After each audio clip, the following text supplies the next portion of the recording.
পুঁতেছিলাম আমার বৌমা আমি দুজনে মিলে ভাগ চাষি ভাগ করে পুঁতেছিলাম।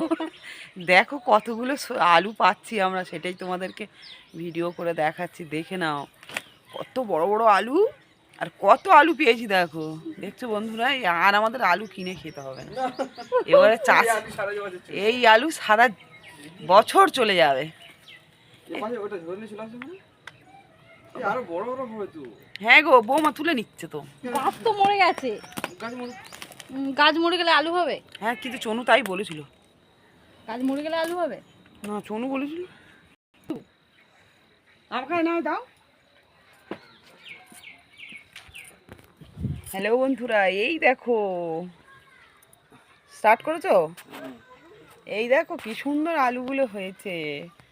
এই প্রথমবার আলু গাছ লাগিয়ে আলু পেলাম, তো সত্যি বলতে খুবই মজা লাগছে, আনন্দ লাগছে। আর আলুগুলো সাইজগুলো দেখে নাও, এক একটা আলু মনে হয় 5টা করে তরকারি করবো আমি, বুঝতে পারছো? এই দেখে নাও কি সুন্দর আলু হয়েছে। মাগো, আলু সেগুলো একটুখানি ভালো করে দেখাও ভগবান। খালি দম হবে দম। দারুণ লাগছে বন্ধুরা, তোমরাও এরকম ভাবে চাষ করে দেখো, খুবই ভালো লাগবে। ছোট্ট ছোট্ট আলু, ছোট্ট ছোট্ট আলু হয়েছে, কিন্তু অনেক আলু হয়েছে আর খুবই মজা।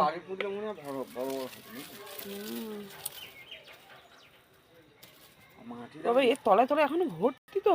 ঘাসের মধ্যে দিয়েছিলে না, যার জন্য বেশি হয়, বড় হতে পারে।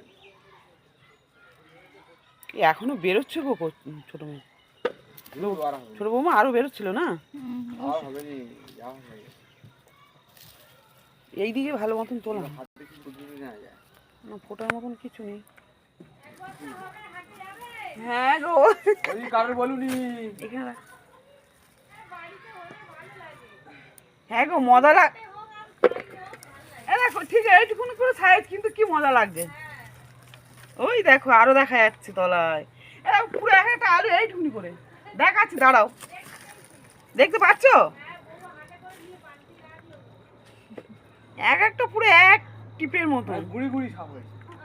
আর মনে হয় বড় বড় হতো।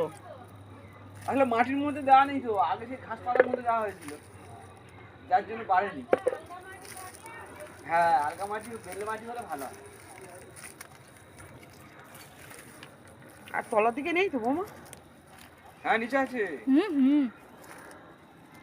নিচে যা 1 বস্তা হয়ে যাবে। আর নেই তার মানে, তাই তো? না, কি না? না, ঘাসে ঘাসে 1 সপ্তাহ আলু। এই কটা হয়েছে মাত্র, আরো আছে নিচে। মাটিগুলো ঢালো এদিকে, এই লঙ্কা গাছে করে দাও না ওইগুলো। 5টা আলু আধখানা করে বসানো হয়েছিল, তার থেকে তুমি এতগুলো আলু পেয়েছো, আবার এর পরেও তুমি বেশি আশা করছো, তাহলে আর কি হবে? না, এটা তো আমাদের ট্রায়াল দেওয়া হয়। এটা আমি দেখলাম যে সত্যিকারে আলু গাছে এইভাবে হয় কিনা।